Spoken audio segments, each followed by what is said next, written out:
Welcome back. You're watching Kivumbi 2017. My name is Zabi Agina.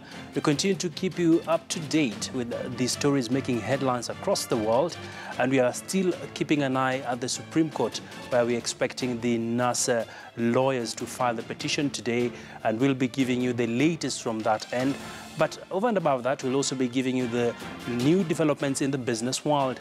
And let's quickly start off on the business front now. And hoteliers, tour operators and other tourism stakeholders in Malindi have lauded the just concluded general election for its smooth and peaceful nature, noting that the tourism sector had received a boost when no major incidences of violence or unrest were reported, with some parts of the region like Watamu reporting as high as 70% occupancy rates. The stakeholders are expressing optimism that the tourist high season may just be one for the record books.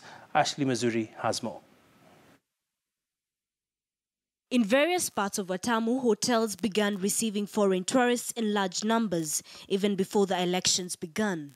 On the beaches, tourists can be seen relaxed and enjoying their holiday without any fear or worry whatsoever. Jacaranda Hotel in particular reported at least 70% bed occupancy and is expecting the number of visitors to rise and occupancy rates to improve further to 100% between September to December. According to Pascal Tirito, the chairman of Jacaranda Hotels, the situation was very different last week as investors and even tourists were afraid of the outcome of the elections and what would happen thereafter. I was kidogo afraid. We never know. But I want to tell everybody I appreciate how all Kenyan go in that event and peacefully. Overall, tourism prospects remain steady, with the Ministry of Tourism projecting 2017 as a better season compared to 2016. Indeed, forecasts show that tourist arrivals are expected to pick up in the second half of the year and across the 1.5 million mark following the relatively peaceful election. Tourism Secretary Najib Balala has projected a 20% rise in arrivals this year. Masai Mara is 90% full. People have this attitude of wait and see, and after this week, you'll see fresh bookings and continuation. And I know I've met with some of the hoteliers. Some of the hoteliers are 92% up or full up to end of September. Tirito added that going forward, most investors have a reason to market Kenya as a safe and peaceful destination. Investors exuded confidence with the current situation, saying they expect to see Kenyans coexist peacefully throughout the year so as to give confidence to potential clients who have interest to visit Kenya. We expect to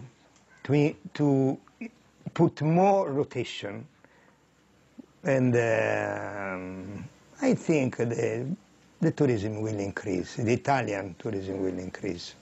Hoteliers have urged the national government to begin investing in infrastructure to create a proper environment for the tourists, emphasizing that roads need to be fixed and proper lighting systems be installed in tourism areas in order to ensure safety and further improve the tourism experience.